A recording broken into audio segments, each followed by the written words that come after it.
Hola. Debido a los acontecimientos sucedidos recientemente en el país, siento que es un buen momento para hablar sobre una de las anécdotas más tristes de nuestra historia, y como ya han visto en el título, saben a qué me refiero. Este video ha pasado por múltiples reescrituras debido a la alta carga informativa que contiene. Por este motivo, les pido que si pueden compartirlo con sus seres más cercanos o suscribirse, se los agradecería bastante. Y es que el día de hoy quiero contarles sobre la vez en que Alan García estatizó la banca y dejó de pagar la deuda externa. En las elecciones de 1985, Alan García, de apenas 36 años, postuló a la presidencia del Perú junto al partido aprista.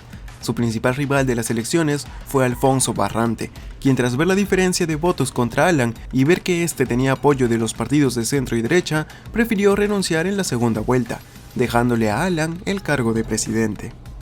Al mismo tiempo, Sendero Luminoso estaba tomando forma como una de las mayores amenazas a las que el país se enfrentaba, y el miedo de que organizara un ataque directo al gobierno era cada vez mayor, a tal punto que el 28 de julio, el día de la toma de mando de Alan, tuvieron que cercar la Plaza San Martín con efectivos policiales y militares para prever un posible ataque.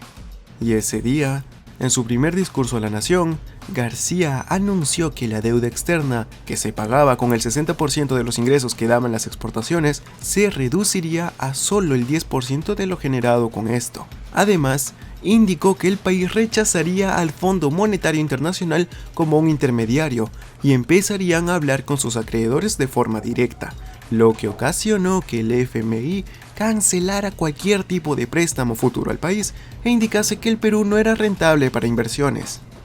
Alan García, despreocupado por esto, decidió priorizar las inversiones y producciones nacionales.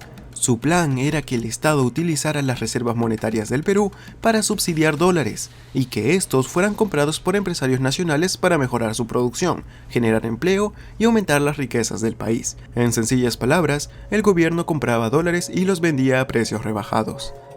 Este dólar fue conocido como el dólar MUC.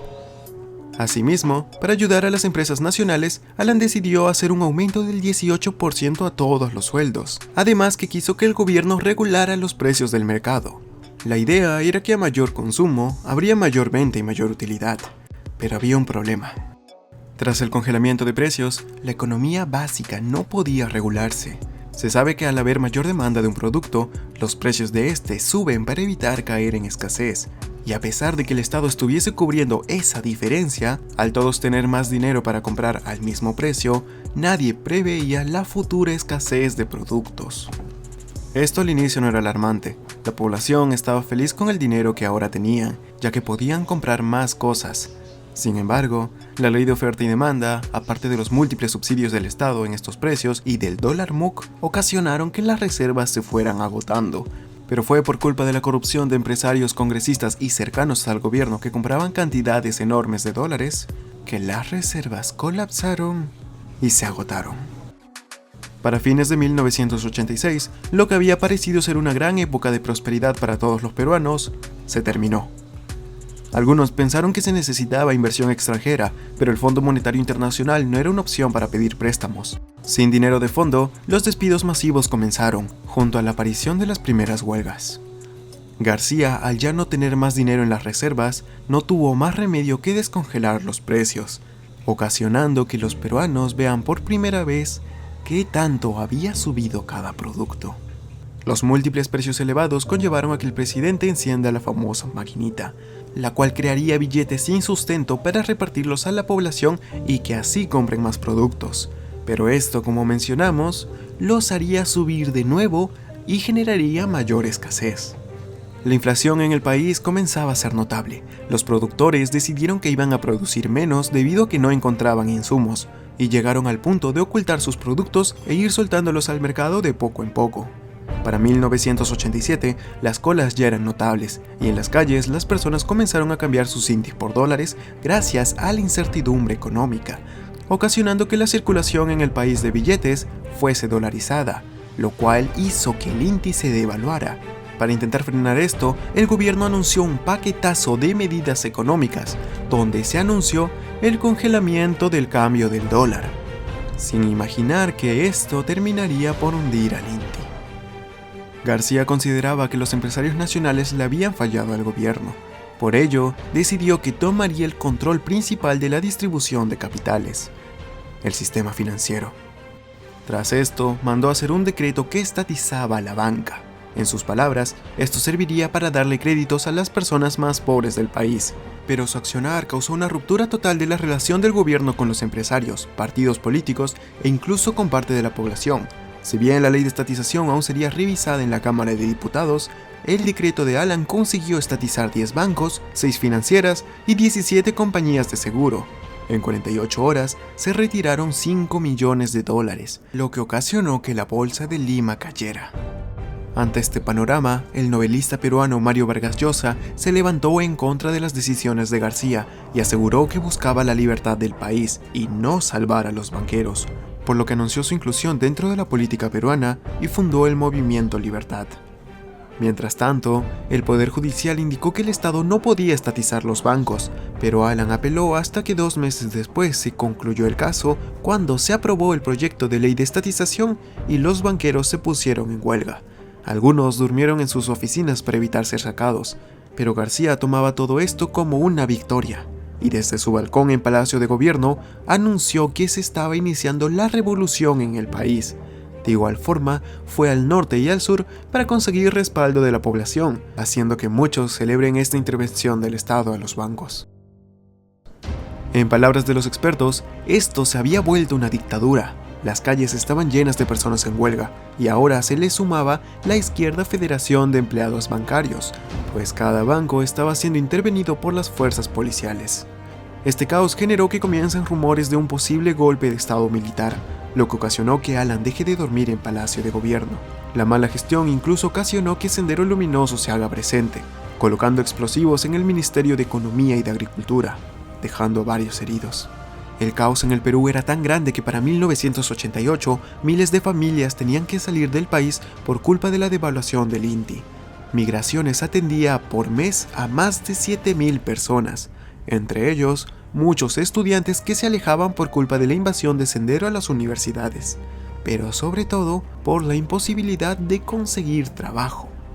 Es más, por culpa de la falta de economía del Estado, los estudiantes estatales no podían tener maquinarias en sus laboratorios.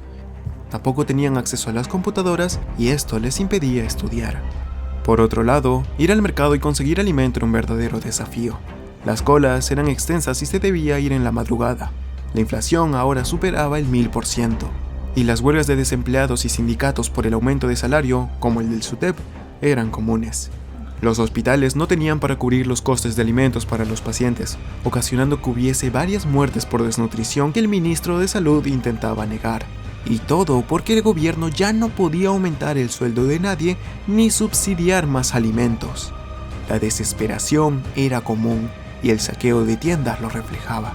A esta falta de alimentos también se le sumaba Sendero Luminoso, quien había obstruido el paso de los alimentos provenientes del campo, obligando a los agricultores a sembrar para el autoconsumo, mientras otros se iban de los campos o se dedicaban a sembrar coca.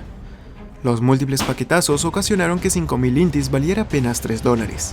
Antes, con 12 intis, podías comprar 1 kilo de pollo, pero ahora por ese mismo producto las familias tenían que pagar 169.000 intis. Y las monedas ahora solo se usaban para joyería. Ya para 1989, Mario Vargas Llosa había subido en popularidad para las futuras elecciones presidenciales, y este comentaba la posibilidad de implementar un shock económico y que el Estado dejaría de intervenir en los precios, pero que la llegada de la hiperinflación era inevitable. Tanto la electricidad como el agua se volvieron escasas, y en los sectores más pobres se tenían que recorrer kilómetros por un único balde de agua, mientras que en las nuevas urbanizaciones de los distritos recién creados, Santa Anita y Los Olivos, se crearon tanques de almacenamiento de agua.